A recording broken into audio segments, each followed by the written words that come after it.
నమస్కారం. మనోకథలకు స్వాగతం. ఈరోజు మనం ఎద్దనపూడి సులోచనారాణి గారి ప్రేమ లేఖలు 10వ భాగంలోకి అడుగు పెడుతున్నామండి. ఇక కథలోకి వెళ్తున్నానండి. సుజా సుజా రవి అద్దం ముందు నిలబడి టై కట్టుకోవడం పూర్తి చేస్తూ అర్జెంటుగా పిలిచాడు. వంటగదిలో ఉన్న సుజాత చప్పున పరిగెత్తుకొచ్చింది. ఏమిటి? టైం అయింది, నేను ఆఫీస్కి వెళ్తున్నాను. సరే, మధ్యాహ్నం భోజనానికి రాను, వీలవదు. సరే. సుజాత తల ఊపి వెళ్ళిపోయింది. ఇదిగో ఇలా రా, మళ్ళీ పిలిచాడు. సుజాత వెనక్కి తిరిగింది. అతను చెప్పబోయే మాట కోసం వేచి చూస్తున్నట్టుగా గుమ్మం దగ్గరే నిలబడింది. రవి గదిలో పరిశీలనగా చూశాడు. ఆ మంచం మీద దిండు సరిచేయి అని చెప్పాడు. సుజాత లోపలికి వచ్చింది. సరిగ్గానే ఉన్న దిండుని కొద్దిగా జరిపి సరిచేసింది. గదిలో నుంచి వెళ్ళిపోతుంటే రవి కొంగు పట్టి ఆపాడు. సుజాత తిరిగి చూసే లోపలే చెయ్యి పెట్టి దగ్గరికి లాక్కున్నాడు. నేను సాయంత్రం వరకు నీకు మళ్ళీ కనిపించను. సరే సరే సరే సరే ఈ మాట తప్ప నీకు ఇంకేదీ రాదా? నేను ఆఫీస్కి వెళ్ళిపోతుంటే నీకేమీ అనిపించడం లేదా? సుజాత జవాబు చెప్పలేనట్టుగా చూడసాగింది. అతని పెదవులు హఠాత్తుగా సుజాత మెడని తాకినాయి. సుజా, నిన్ను చూడకుండా సాయంత్రం వరకు ఎలా ఉండను? అబ్బా, ఈ ఆఫీస్ వాళ్ళు మీ ఆడవాళ్ళకి వెటర్నిటీ లీవ్ ఇచ్చినట్టుగా మగవాళ్ళకి పెళ్ళి అయిన కొత్తల్లో పెళ్ళి లీవు అని ఇస్తే బాగుండు. మనం దక్షిణ దేశం మాత్రమే తిరిగి వచ్చాం. అటు నుంచి ఉత్తర దేశం అంతా కూడా తిరిగి వచ్చేస్తే పోయేది. పోనీ ఈ పూట ఆఫీస్ మానేనా? మీ ఇష్టం. అతను ఆ మాట వినగానే సుజాతను వదిలేసి చిరుకోపంగా చూశాడు. నా ఇష్టమే కానీ నీ ఇష్టం ఏమీ లేదన్నమాట. సుజాత మళ్ళీ జవాబు చెప్పలేనట్టుగా చూడసాగింది. అతను భార్య భుజాలు పట్టి కుదిపాడు. నీకు ఇష్టం లేదని నాకు తెలుస్తూనే ఉంది. లేకపోతే నేను ఆ మాట అనగానే వెంటనే నా మడి చుట్టూ చేతులు వేసి వద్దు మానేయండి అనేదానివి, అవునా కాదా? సుజాత పెదవి కొరుకుతూ నిలబడింది. అలాంటి ఆలోచన తనకి రానందుకు తలదించుకుంది. అతను వెంటనే గడ్డం పెట్టి ఆ ముఖం పైకెత్తాడు. సుజా, పెళ్ళి అయినప్పటి నుంచి చూస్తున్నాను. నువ్వు ఇదివరకటి సుజాతవి కానే కాదు. మరీ ఇంత మాటలు రాని మూగపిల్లలా అయిపోతున్నావేంటి? నీ వరుస చూస్తుంటే నువ్వు నిజంగా నా కోసం మీ నాన్నతో పెళ్ళి వద్దని పోట్లాడి వచ్చావా, లేక అదంతా విమల చెప్పిన కట్టు కదా అనిపిస్తోంది. సుజాత కళ్ళు రెపరెపలాడినాయి. ఆ ముఖంలో తొంగి చూసిన బాధకి రవి మనసు విలవిలలాడిపోయింది. వెంటనే దగ్గరకు తీసుకుని హృదయానికి అత్తుకున్నాడు. ఊరికే అన్నాను సుమా, సీరియస్గా తీసుకున్నావా ఏమిటి? టైం అయిపోతుంది, నేను ఆఫీస్కి వెళ్ళాలి. త్వరగా వెళ్ళగలిగే శక్తి నాకు ఇచ్చే. సుజాత ముఖం దగ్గరికి చెంప ఆనిస్తూ అన్నాడు. సుజాత పెదవులు తాకనట్టుగా అతని చెంపని సృజించాయి. చాలదు, నాకు ఇష్టమైనది చెప్పాలి. సుజాత మాట్లాడలేదు. చెప్పు, ఏమని? ఐ లవ్ యూ అనే తొందర చేశాడు. సుజాత చూస్తూ నిలబడింది. త్వరగా చెప్పు, తొందర చేశాడు. సమాధానం రాలేదు. పెదవులు కదలలేదు. చెప్పవా? రెట్టించాడు. ఇంకెప్పుడైనా చెప్తాను, ఇప్పుడు కాదు, అస్పష్టంగా అంది. అతను అసహనంగా చూశాడు. ఈ మాట మనం బెంగుళూరు వెళ్ళడానికి ట్రైన్ ఎక్కినప్పటి నుంచి వింటున్నాను. 20 రోజులు గడిచినా నువ్వు చెప్పడం లేదు. ఇంకా ఆశ పెట్టకు. చెప్తావా చెప్పవా? సుజాత తటపటాయిస్తున్నట్లుగా నిలబడింది. చెప్పవా? మరోసారి అడిగాడు. నేను వెళ్ళిపోనా? రెట్టించాడు. సుజాత చూపులు నిస్సహాయంగా ఉన్నాయి. అతను కరిగిపోబోతున్న మనసుని నిగ్రహించుకున్నాడు. తెచ్చిపెట్టుకున్న కోపంతో చూసి గబగబా ఫోన్ దగ్గరికి వెళ్ళి నంబర్ డయల్ చేశాడు. అవతల నుంచి విమల పలికింది. విమల, నేను రవిని మాట్లాడుతున్నాను. నీతో అర్జెంటుగా ఒక విషయం చెప్పాలి, సీరియస్గా అన్నాడు. ఏమిటి రవి? విమల అవతల నుంచి కంగారుగా అడిగింది. నీ చెల్లెలు నేను చెప్పిన మాట వినటం లేదు. మేము పెళ్ళయి టూర్ వెళ్ళినప్పటి నుంచి తన ప్రవర్తన ఒకే రకంగా ఉంది, ఏమీ మారలేదు. నేను 20 రోజులు ఓపిక పట్టాను, ఇక నా వల్ల కాదు. రవి, అసలు ఏమైంది? నువ్వు తొందరపడకు, నేను ఇప్పుడే వస్తున్నాను. సుజాతని నేను కనుక్కుంటాను. విమల కంగారుగా గబగబా అంది. నువ్వు రానవసరం లేదు, ఇదిగో ఇక్కడే నిలబడి ఉంది, పిలిచి అడుగు. నేను చెప్పిన వాటి విని నన్ను సంతోషపెట్టమని మందలించు. కనీసం నీ మాటైనా వింటుందేమో. ఇక్కడికి పిలు, నేను మాట్లాడతాను. రవి సుజాతని దగ్గరికి లాగి ఫోన్ చేతిలో పెట్టాడు. హలో సుజా, విమల ఆతురతగా పిలిచింది. అక్క, ఏమిటే సుజా, ఏమైంది అసలు? ఏం కాలేదు. నీ గొంతు అలాగుందేం? ఏమీ లేకపోతే రవి అంత కోపంగా ఎందుకు ఫోన్ చేస్తాడు? అతను చెప్పిన మాట వినకపోవడం ఏమిటి సుజా? నీకేమైనా మతిపోయిందా? మీరు టూర్ నుంచి రాగానే రవి ఇదే మాట అన్నాడు కదా. ఏమిటి అంటే నువ్వేమీ లేదు అన్నావు. నా దగ్గర దాస్తున్నావా? అది కాదక్క. నోర్ముయ్, నీకింత ఇంగిత జ్ఞానం లేకుండా పోతే ఎలా? రవి నీకు భర్తగా లభించడం ఎంత అదృష్టమో నీకు తెలియటం లేదు. అతను నేను దేవతలా చూస్తున్నాడని ఊరు నుంచి రాగానే నువ్వే చెప్పావుగా. అతను చెప్పిన పని చేయకుండా, అతని మాట వినకుండా బాధ పెడుతున్నావా? ఇదేమైనా నీకు బాగుందా? నీకు తెలియదక్క. నాకన్నీ తెలుసు, నువ్వేం చెప్పనవసరం లేదు. ఇప్పుడే నీకు గట్టిగా చెప్తున్నానమ్మాయి. విమల కంఠం కంపించింది. నువ్వు రవితో సరిగ్గా ఉండి అతన్ని సుఖపెట్టి నువ్వు సుఖపడితేనే నీకు ఈ అక్క ఉండేది. లేకపోతే ఆ మాట నా నోటితో చెప్పే పరిస్థితి తీసుకురావద్దు. నా మీద నీకేమాత్రం గౌరవం ఉన్నా రవి చెప్పిన ఆ మాట ఏదో వెంటనే చేసే, తెలిసిందా? ఇంక నాకేం చెప్పకు, నేను మధ్యాహ్నం వస్తాను అని ఫోన్ పెట్టేసింది. వెనక్కి నిలబడి ఎడంచేయి సుజాత మెడ చుట్టూ పెనవేసి భుజం దగ్గర తల ఆనించి ఫోన్లో ఈ మాటలన్నీ తను వింటున్న రవి విమల కేకలేయడం పూర్తవగానే విజయగర్వంగా చూస్తూ ఇప్పుడైనా చెప్తావా అన్నాడు. అస్సలు చెప్పను, మొండిగా అంది సుజాత. సుజాత కళ్ళల్లో రోషం చూడగానే అతనికి ఆనందం అనిపించింది. రెండు చేతుల మధ్య బంధిస్తూ చెప్తావు, నీ అంతటి నువ్వే చెప్తావు. 10 సార్లు కాదు 100 సార్లు చెప్తావు, సరేనా? అతను టైం చూసుకున్నాడు. బాఫ్రే, టైం చాలా అయింది, నేను చూడనే లేదు. అబ్బా సుజా, ఈ పెళ్ళైన వారందరి సంగతి ఏమో కానీ నేను మాత్రం నా భార్యను విడిచి ఒక్క క్షణం ఉండలేని అనిపిస్తోంది. ఈ 20 రోజులు కలిసి తిరిగాం కదూ, ఇప్పుడు ఒంటరిగా అన్ని గంటలు ఉండాలంటే నాకే ఈ శరీరం ఇంజను లేని బండిలా అనిపిస్తోంది. కానీ ఏం చేస్తాం, ఉదరపోషణ నిమిత్తం ఈ వియోగం తప్పదు. వస్తాను. అతను టేబుల్ మీద ఉన్న కారు తాళాలు తీసుకున్నాడు. వెళ్ళబోయే ముందు ఆగి, రాత్రికి నేను అడిగిన మాట చెప్పకపోయావా చూడు మరి, చూపుడు వేలుతో బెదిరించి వెళ్ళిపోయాడు. సుజాత గట్టిగా ఊపిరి పీలుస్తూ అక్కడున్న మంచున కూలబడింది. రవి ఆ గదిలో నుంచి వెళ్ళిన తర్వాత పెద్ద హోరుగాలిలో నుంచి బయటపడి భూమి మీద స్థిరంగా వేళ్ళు ఆనించినట్టుగా అనిపించసాగింది. ఆ రోజు బెంగళూరు వెళ్ళేటప్పుడు రవి దగ్గరికి తీసుకున్న క్షణం ఎలాంటిదో కానీ అప్పటి నుంచి ఇప్పటి వరకు రవి అనే సుడిగాలిలో తను చిక్కుకుపోయినట్టుగా ఉంది. ఆ ఊళ్ళు తిరగడం, ఆ ప్రయాణాలు, ఆ పరుగులు, అతని మాటలు, కవ్వింపులు, లాలింపులు, ఏడిపించడం, నవ్వించడం, వాటన్నిటితో తను ఉనికే మర్చిపోయినట్లయింది. ఈ 20 రోజుల నుంచి తన బాధలు ఆలోచించే అవకాశమే లేదు. మదన్ నిర్దాక్షిణ్యంగా చేసిన గాయం తనకు తెలియకుండానే నవనీతం లాంటి రవి ప్రేమాభిమానాలతో కాస్త తగ్గినట్టయింది. ఎవరు చెప్పారో కానీ పెళ్ళి అయిన తర్వాత భార్యాభర్తలు హనీమూన్ వెళ్ళాలనే సంగతి ఎంతో నిజమైంది. ఒకరిని ఒకరు అరమరికలు లేకుండా అర్థం చేసుకోవడానికి అది బాగా ఉపకరిస్తుంది. తొలి రోజుల్లో ఏర్పడే ఆ చనువు అపురూపమైనది, అది ఎంతో విలువైనది. బెంగుళూరు వెళ్ళే ప్రయాణం గురించి తనకు ముందే తెలియచేసినట్లయితే తప్పకుండా తిరస్కరించి ఉండేది. చెప్పకుండా విమలా రవి ఒక విధంగా మంచి పనే చేశారు. సుజాత నిట్టూర్చింది. తనకు పెళ్ళి అయింది, ఇప్పుడు రవి భార్య. తన ఆలోచనలు అతని చుట్టూనే ఉండాలి. గతాలు కానీ గాయాలు కానీ తనని వేధించకూడదు.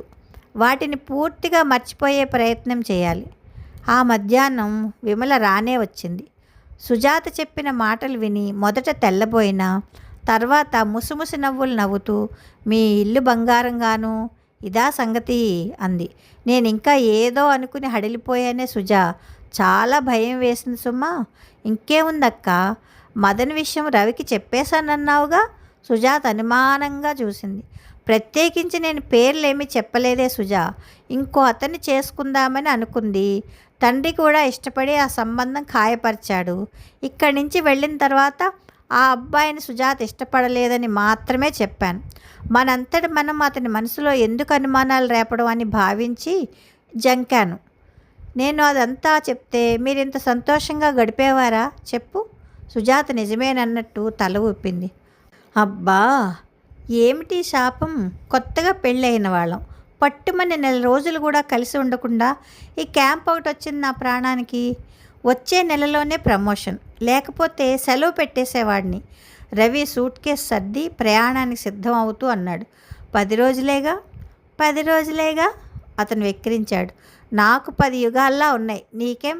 ఇక్కడ విమలా పిల్లలతో కులాసాగా కబుర్లు చెప్తూ కాలక్షేపం చేస్తావు. నేనక్కడ ఒంటరిగా గడపాలి అంటూ అది జేబులో నుంచి అడ్రస్ రాసిన కవర్లో ఒక 10 తీసి సుజాత చేతిలో పెట్టాడు. ఇవిగో 10 ఉన్నాయి. రోజుకి ఒకటి వ్రాసి పోస్ట్ చేయాలి తెలుసా? ఒక్క కవరు. ఒక్కో రోజు పోస్ట్ చేయకపోయినా నీతో జన్మలో మాట్లాడను నేను. మాట అంటే ఎంత ఖచ్చితంగా అమలుపరుస్తానో విమలని అడుగు, చెబుతుంది. సుజాత కవర్లను చూడగానే పెదవి నమ్ములుతూ నిలబడింది. ముఖం పాలిపోయినట్లయింది. రవి పిలవలేక పిలిచింది. షర్టు వేసుకుంటున్న అతను మంత్రముగ్ధుడిలా ఇటు తిరిగాడు. సుజాత అతనితో ఏదో చెప్పాలని ప్రయత్నిస్తోంది, కానీ చెప్పలేకపోతోంది. అతను దగ్గరికి వచ్చాడు. ఏది, ఇంకోసారి పిలు. ఏమని? ఇప్పుడేగా పేరు పెట్టి పిలిచావు, అప్పుడే మర్చిపోయావా? నువ్వు పేరు పెట్టి పిలిస్తే ఎంత బాగుందో తెలుసా? మునపటి సుజాతలా ఉన్నావు. ఏమిటి, ఎందుకు పిలిచావు? నేను ఉత్తరాలు వ్రాయలేను, నాకు రాదు. ప్రయత్నం చెయ్యి, నేను వ్రాస్తానుగా. అవి చదివి నీకెలా అనిపిస్తే అలా సమాధానం రాయి. అతను హఠాత్తుగా సుజాత తలని గుండెలకి అదుముకున్నాడు. అక్కడికి నిన్ను కూడా తీసుకువెళ్ళాలని ఎంత ప్రయత్నించానో నీకు తెలుసుగా. వీలు కాలేదు. తప్పనిసరిగా ఒక్కడనే వెళ్తున్నాను. నీ దగ్గర నుంచి ఉత్తరం రాకపోతే నాకు తోచదు, పిచ్చెక్కినట్టుగా ఉంటుంది. ఉత్తరం రాయడం రాదని ఊరుకోకు. ఏదో ఒకటి రాసి పోస్ట్ చేయి, తెలిసిందా? సుజాత తల ఊపింది. అక్కడి నుంచి నీకేం తీసుకురాను? అక్కడ ఏం దొరుకుతాయి? అదంతా అడవి, వాళ్ళంతా కోయేవాళ్ళు, ఏదీ దొరకదు. అయినా సరే అపురూపమైనది చూసి వెతికి మరీ పట్టుకు వస్తాను, సరేనా? నేను ఊరు వెళ్తున్నాను. మళ్ళీ 10 రోజుల వరకు మనం ఒకరినొకరం చూడము. ఇప్పుడైనా కనీసం నేను అడిగే మాట చెప్తావా? సుజాత అతని వైపే చూస్తోంది. అబద్ధమైనా సరే చెప్పాలి. రవి లాలనగా చూస్తూ ఆత్మీయంగా సుజాత పెదవుల మీద చూపుడు వేలు ఆనించాడు. వద్దు సుజా, వద్దు. ఆ మాట చెప్పు. మరి ఇక నేను అడగను. నీకు చెప్పాలనిపించినప్పుడే చెప్పు. ఉత్తరంలో రాయాలనిపిస్తే రాయి. విమలతో కలిసి సినిమాలు చూడు. నేనిచ్చిన డబ్బుతో చీరలు కొనుక్కో. నన్ను మాత్రం మర్చిపోకు అని మళ్ళీ షర్టు వేసుకోసాగాడు. రవి ఊరు వెళ్ళిపోయాడు. సుజాతని విమల దగ్గర దింపి వెళ్ళాడు. పిల్లల మధ్య పడుకున్న సుజాతకి సరిగ్గా నిద్రే పట్టలేదు. అర్ధరాత్రి వేళ ఎప్పుడో నిద్ర పట్టింది. ఆ నిద్రలో మదన్ సాక్షాత్కరించాడు. అంతా అడవి, కోయవాళ్ళు. తను రవి కోసం వెళ్తోంది. మదన్ ఎదురయ్యాడు. అతను కళ్ళు క్రూరంగా ఉన్నాయి. సుజాత భయపడి వెనక్కు పరిగెత్తుతోంది. అతను పరిగెత్తుకుని వస్తున్నాడు. తను పరిగెత్తడంతో రాయి తగిలి బోర్లా పడింది. అంతా రక్తం, ఒంటి నిండా, చేతుల నిండా. సుజాత భయంతో అరుస్తూ లేచి కూర్చుంది. విమల వచ్చి ఏమిటి సుజా అంటూ లైట్ వేసింది. 400 కావాలా? ఎందుకే? వాడిని తగలపెట్టడానికా? నారాయణరావు గారు మంచం మీద నుంచి ఆవేశంగా లేచి కూర్చుంటూ అడిగాడు. అబ్బబ్బా, మీరు తండ్రేనా అసలు? ఏం మాట్లాడండి అవి? సుశీలమ్మ విసుక్కుంది. తండ్రిని కాదే, అందుకే ఇంత రంపపు కోత పడుతున్నాను. పీటల వరకు వచ్చిన పెళ్ళి బెడిసిపోయింది. అయినా వాడికి సిగ్గులేదు. స్నేహితులను వెంటేసుకుని క్లబ్బుల చుట్టూ తిరుగుతూ పార్టీలు చేసుకుంటూనే ఉన్నాడు. ఇంకొకళ్ళైతే ఈ పాటికి ఊరేసుకుని చచ్చి ఉండేవాళ్ళు. అసలు వాడికి పెళ్ళి వద్దు మొర్రో అని నేను మెత్తుకుంటుంటే నా మాట నువ్వు విన్నావా? వాడికి ఇష్టమైన పిల్లని చేస్తే పోతుంది అంటూ మొండి పట్టుపట్టావు. ఇప్పుడు చూడు, ఆ పిల్ల ప్రాణం తీసిన వాళ్ళం అయ్యాం. మన పరువు గంగలోనూ కలుపుకున్నాం. ఆ పిల్ల పెళ్ళి వద్దని పారిపోతే వీడేం చేశాడండి? సుశీలమ్మ కష్టంగా అంది. ఒక చెంప ఈ పెళ్ళి ఆగిపోయినందుకు కొడుకు జీవితం నలుగురిలో అల్లరిపాలైంది. దానికి తోడు ఈయన కోపం ఒకటి. భార్య కొడుకుని వెంటేసుకుని రావడంతో ఆయనకి ఇంకా మండింది. పారిపోక ఏం చేస్తుందిలే, వీడికి పెళ్ళామయ్యాకంటే హరి మనడం నయం అనుకుని ఉంటుంది. పరువుగల పిల్ల కాబట్టి ఆ పని చేసింది. అక్కడే ఉన్న మదన్ విసుగ్గా చూశాడు. అమ్మా, పరువు అంటున్నారు కదా, నేను కూడా హరిమంటాను. పోయిన పరువు తిరిగి వస్తుందేమో అడుగు అన్నాడు. ఏడ్సావు, నీకు ప్రాణం తీసుకునే ధైర్యం కూడా ఏడ్చింది. డబ్బిస్తారో లేదో అడగవే అమ్మా. నా కంఠంలో ప్రాణం ఉండగా కానీ ఇవ్వను. సరే అమ్మా, నేను నా మార్గం చూసుకుంటాను, నువ్వు నా కోసం ఏడవకు. మదన్ విసురుగా వెళ్ళిపోయాడు. ఒక్కగానొక్క పిల్లాడు, ఈ డబ్బంతా వాడికిగాక ఇంకెవరికండి? కొరివి ఒకటి చాలే జీవితం తగలెట్టుకోవడానికి. ఏనాడో నేను చేసుకున్న పాపం ఇది. అంతంత మాటలు ఎందుకంటారు? వాడికేవో అప్పులున్నాయట, లేకపోతే ఎందుకు అడుగుతాడు? సుశీలమ్మ కళ్ళనీళ్ళు పెట్టుకుంది. నోర్మై, వాడిని వెనకేసుకురావడానికి నీకు సిగ్గెలా లేకపోయింది అసలు? మొన్ననేగా అప్పులన్నీ తీర్చింది, ఇంతలోనే మళ్ళీ అన్ని అప్పులు ఎక్కడున్నాయి? ఏ ఫ్రెండ్స్నో వెంటేసుకుని జులాయిగా తిరిగి రావడానికి ఈ నాటకం. వాడు అడిగినప్పుడల్లా ఇస్తుంటే మనం బ్రతికుండగానే చిప్పలు ముచ్చుకోవాలి. అయ్యో వెళ్ళిపోతున్నాడండి, పిలవండి గాబరాగా అంది ఆవిడ. వెళితే వెళ్ళని, వాడి బెదిరింపులకు ఎవరు లొంగుతారు? వాడే తిరిగి వస్తాడు. వాడి కోసం కాకపోతే మీ సంపాదన ఎందుకుట? ఆవిడ రాగం తీసింది. చచ్చా, వాడికి బుద్ధి రావడం, నీకు తెలివి రావడం ఈ జన్మకి నేను చూడను. మీరెప్పుడు ఇంతే, ఊళ్ళో వాళ్ళందరిని నెత్తెక్కించుకుని కన్నబిడ్డని కసురుకుంటారు. అందుకేగా నేను మీతో తగాదా పడేది. నన్ను మాట్లాడించుకు, అవతలకు వెళ్ళు. వెళ్తానులేండి, వాడితో పాటే నేను కూడా పోతే మీరు హాయిగా ఉందరు కానీ. సుశీలమ్మ గారు సాధింపుగా చూసి వెళ్ళిపోయింది. నారాయణరావు గారి మనసు అసలే చిరాకుగా ఉంది. దానికి తోడు ఈ గొడవ జరగడంతో ఆయనకి ఇంకా విసుగు పుట్టింది. ఒక పక్క పెళ్ళి ఆగిపోయి నలుగురిలో తలెత్తుకోలేక అవమానం, దానికంటే ఆ సుజాత ఏమైపోయిందోననే దిగులు, వీటితో ఆయన కృంగిపోసాగారు. 2 రోజులు గడిచినాయి. తండ్రితో ఘర్షణ పడి వెళ్ళిన మదన్ మళ్ళీ కంటికి కనిపించలేదు, ఇంటికి రాలేదు. ఇదేమిటండి, అబ్బాయి ఇంటికి రానేలేదు అంది భార్య. ఏ స్నేహితులతోనో ఎటో వెళ్ళుంటాడు అన్నారాయన. 3వ రోజున నారాయణరావు గారికి ఆత్మీయుడైన రంగారావు ఫోన్ చేశాడు. మదన్ ఇంట్లో ఏదైనా ఘర్షణ పడి వెళ్ళాడా అని అడిగాడు. లేదు, ఏం, ఎందుకు అన్నాడు నారాయణరావు గారు. నాకు ఒక ఉత్తరం వచ్చింది, నేను ఇప్పుడే వస్తున్నాను. ఉత్తరంలో సంగతులు ఫోన్లో చెప్పేవి కావు అన్నాడు రంగారావు. 10 నిమిషాల తర్వాత ఆయన వచ్చాడు. మదన్ ఆయనకి రాసిన ఉత్తరం ఎంతో హృదయ విదారకంగా ఉంది. పెళ్ళి చెడిపోయినందుకు తను చాలా బాధపడుతున్నానని, అప్పుల వాళ్ళ బెడద ఎక్కువై తండ్రిని డబ్బు అడిగితే ఒక్క కానీ కూడా ఇవ్వడానికి సమ్మతించకపోవడంతో తనకి బ్రతుకు మీద విరక్తి పుట్టిందని రాశాడు. అందరిలో అన్ని విధాలుగా నవ్వులు పాలయ్యే కంటే ఆత్మహత్య ఉత్తమమని నిర్ణయించుకున్నానని, ఆ విషయం మెల్లగా తల్లికి తెలియజేసి ఆవిడికి ధైర్యం చెప్పమని కోరాడు. ఈ జీవితంలో తను కోరే ఆఖరి కోరికే తల్లి తనని గురించి మర్చిపోమ్మనడమేనని, ఉన్న ఊళ్ళో ఈ పని జరిగితే తల్లిదండ్రులకి అప్రతిష్టగా వస్తుంది కాబట్టి దూరంగా వెళ్ళిపోయి తనెవరో తెలియని చోట రాలిపోతానని, ఈ ఉత్తరం అందేసరికి తను ఈ లోకంలో ఉండనని వ్రాశాడు. రంగారావు డగ్గుత్తికతో ఆ ఉత్తరం చదివి వినిపిస్తుంటే సుశీలమ్మ బోరుని ఎడవసాగింది. భర్త వైపు తిరిగి అపర కాళికలా చూస్తూ, ఇప్పుడైనా మీ కళ్ళు చల్లబడినాయా? ఇక నిశ్చింతగా ఉండండి, మీ డబ్బుని జాగ్రత్తగా దాచుకోండి అంది. రంగారావు అతి కష్టం మీద ఆవిడని శాంతపరిచి స్నేహితుడిని చివాట్లు వేశాడు. అయినా అదేం పనిరా, పిల్లవాడు కాస్త ఖర్చు చేసే రకమే అనుకో, మరీ అంత మొండిగా డబ్బు ఇవ్వనని ఎందుకన్నావు? కన్న ప్రాణం కంటే డబ్బు ముఖ్యమట్రా. ఇప్పుడు చూడేమైందో. ఆ ఉత్తరం చూడగానే నారాయణరావు గారు కూడా నిరత్తరయ్యారు. మదన్ ఇంత పని చేస్తాడని ఆయన అనుకోలేదు. అసలే పెళ్ళి ఆగిపోయిందని వాడు బాధపడుతున్న ఈ సమయంలో నువ్వు డబ్బు ఇవ్వననడం నీది పొరపాటే సుమా రంగారావు మందలించాడు. నీకు తెలియదురా రంగా, నా బాధ ఏమిటో మీకెవ్వరికీ తెలియదు.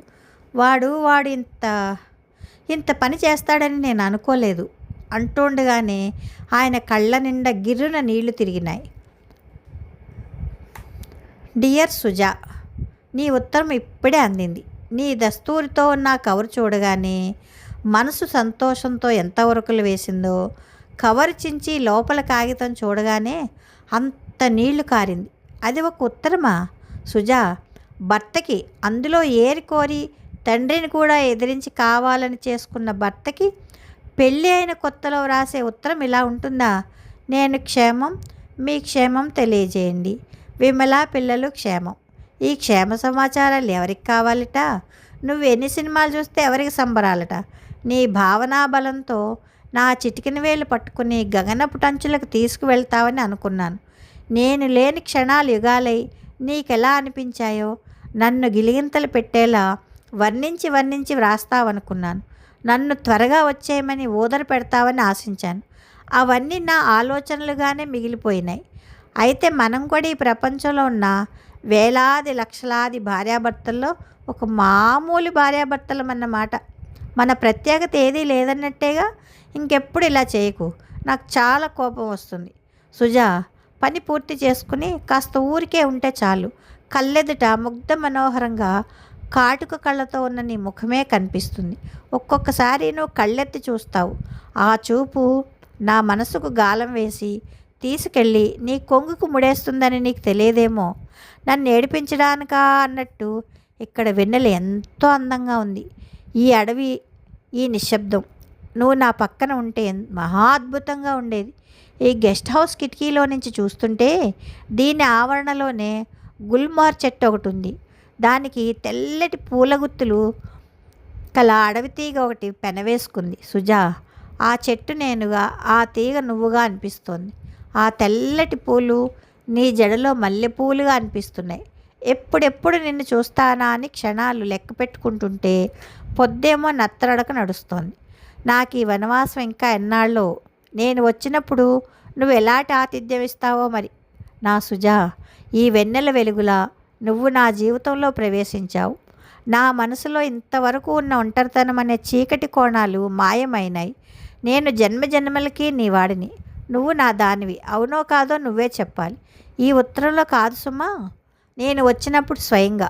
ఇక్కడ ఉన్నన్ని రోజులు నీ ఉత్తరం రాసేటప్పుడే నేను రవిని, మనసున్న ఒక ప్రాణిని, మిగతా వేళల్లో అధికారంగా ఒక యంత్రాన్ని. నా మనసు, నా ప్రాణం నా ఈ ఉత్తరంతో పాటే నీ దగ్గరికి వచ్చేస్తాయి. ఈసారి ఈ ఉత్తరంతో పాటు నా మనసుకు జతగా నీ మనసును కూడా పంపడం మర్చిపోకు. ఉంటాను, నీ రవి. టేబుల్ దగ్గర కూర్చొని ఈ ఉత్తరం మరోసారి చదివిన సుజాతకి మనసు భారంగా అయింది. రవి ఊరు వెళుతూ విమల దగ్గర దించి వెళ్ళాడు. అతను ఉత్తరాలకు సరిగ్గా జవాబులు వ్రాయడం లేదని నిష్ఠూరం ఆడతాడు. ఎంత ప్రయత్నించినా తనకి ఒక్క వాక్యం కూడా రావడం లేదు. సుజాత టేబుల్ మీద చేతుల్లో తల ఆనించుకుంది. ఇదే ఇల్లు, ఇదే టేబుల్, పడవ ఆకారంలో ఉన్న ఇదే టేబుల్ లైట్. మదనికి తను ఎలా ఉత్తరాలు రాసిందప్పుడు?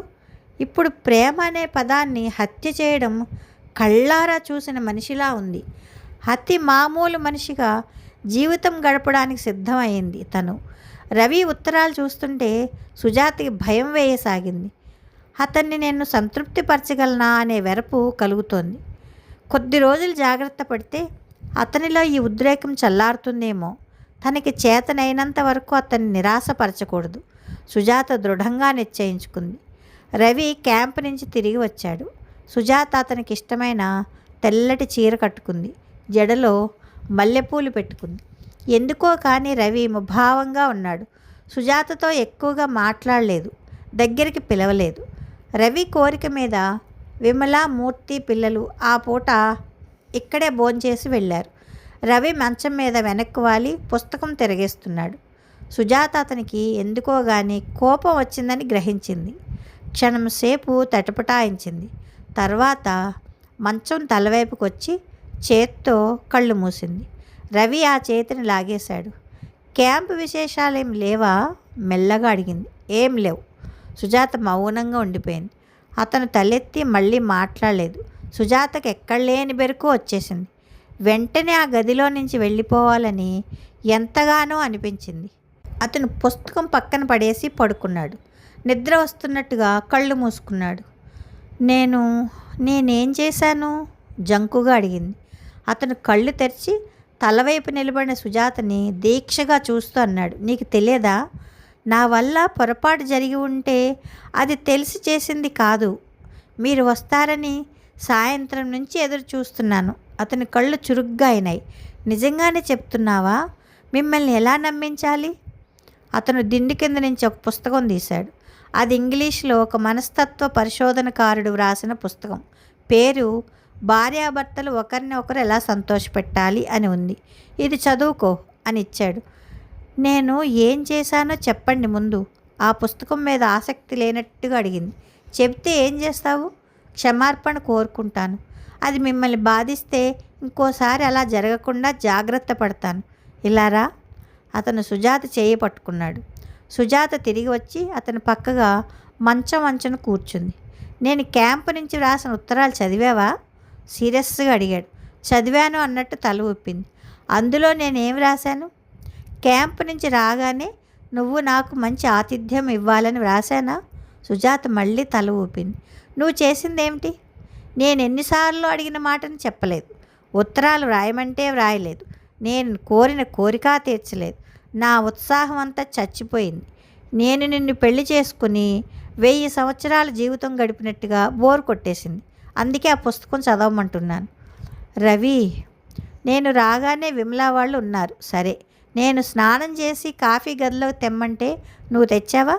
పాప చేత పంపావు. నేను గదిలో నీ కోసం ఎంతసేపు తారట్లాడాను. నువ్వు వచ్చావా? వంటగదిలో విమలతో కబుర్లు చెప్తూ కూర్చున్నావు. వాళ్ళందరూ ఉన్నారు. అందుకని మొహమాటంగా అనిపించింది. రవి చేతులు సుజాతని మెల్లగా దగ్గరకు తీసుకున్నాయి. నాకు చాలా కోపం వచ్చినట్టు నీకు తెలియాలని అనుకున్నాను. అందుకే అలా ముభావంగా ఉన్నాను. నువ్వేం చేస్తావో చూద్దామని పరీక్ష పెట్టాను. రవి, దయ ఉంచి నాకెప్పుడు ఇలాంటి పరీక్షలు పెట్టొద్దు. వద్దా? నేను ఒప్పుకోను. జీవితంలో ఏ మనిషికైనా పరీక్షలు సమస్యలు ఎదురైనప్పుడే కదా వ్యక్తిత్వం తెలివితేటలు ఎంతవరకో తెలిసేది. నిన్ను నేను ఏ పరీక్షలు పెట్టినా నీ మీద నాకున్న ప్రేమ రవంత కూడా సడలదు. సరేనా? సుజాతకి ఆ మాటలు ఎంతో ధైర్యం ఇచ్చాయి. ఆ క్షణంలో అతని చేత ఇంకా ఎన్నెన్నో వాగ్దానాలు చేయించుకోవాలని అనిపించింది. కానీ అవి ఏవో ఎలాగో తెలియలేదు. టెలిఫోన్ గణగణా మోగింది. వంటింట్లో పనిచేస్తున్న సుజాత చేతులు తుడుచుకుంటూ వచ్చి ఫోన్ తీసింది. అవతల నుంచి రవి పలికాడు. హలో, రాణిగారు ఏం చేస్తున్నారు? చెప్పమంటారా? చెప్పమనేగా మనవి. సుజాత టేబుల్ మీద నవ్వుతూ ఉన్న రవి ఫోటో వైపు చూసింది. రాజాగారిని ఫోటోని తదేకంగా రెప్పవాల్చకుండా చూస్తున్నాను. ఏయ్, ఆఫీసుకు సెలవు పెట్టి వచ్చేస్తాను, జాగ్రత్త. పెట్టండి, నాకేం. ఈరోజు కాస్త త్వరగా భోజనానికి రండి. తమకిష్టమైన ఒక కూర చేశాను. అది వేడి చల్లారకుండా తింటేనే రుచి. ఏం కూర చెప్పవా? చెప్పను. మీరిచ్చిన భార్యాభర్తలు ఒకరినొకరు ఎలా సంతోషపెట్టాలి అనే పుస్తకంలో భార్యలు భర్తలకి ఇష్టమైన కూర చేసి చెప్పకుండా ఒకసారి తినే ముందే చూపించాలి అని ఉంది. అట్లా చేస్తే భర్తలు చాలా సంతోషపడతారట. ఇవాళ మీరు ఎంత సంతోషపడతారో చూస్తాను. నేను అనుకున్న ఫలితం రాకపోతే ఆ పుస్తకం చింపి నీళ్ళ పొయ్యిలో పడేస్తాను. చంపవు పో. అన్నట్టు సుజా, అసలు విషయం మర్చిపోయాను. ఈరోజు మన ఇంటికి ఒక అతిథి దేవుడు వస్తున్నాడు. అయ్యో, నిజంగానా? నిరాశగా అంది. దేవుడంటే నిజంగా దేవుడే అనుకో. ఎవరబ్బా?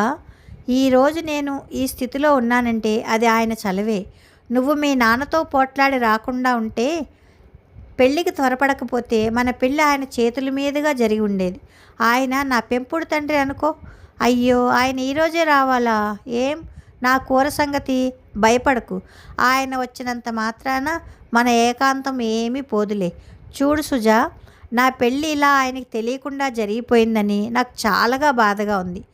ఆయనతో చెప్తాననుకో, కానీ దానికి కారణం అంతా నేనే అని చెప్పి నేను క్షమార్పణ కోరుకుంటానుగా. నువ్వు చాలా మంచిదానివి సుజా. మీకు తెలియదు, నేను చాలా చెడ్డదాన్ని. నువ్వు చెడ్డదానివైతే మంచి సిగ్గుపడి ప్రపంచంలో లేకుండా పారిపోతుంది డియర్. ఆల్ రైట్, ఉంటాను. రవి ఫోన్ పెట్టేశాడు. సుజాతకి ఎందుకో కళ్ళు చెమర్చినాయి.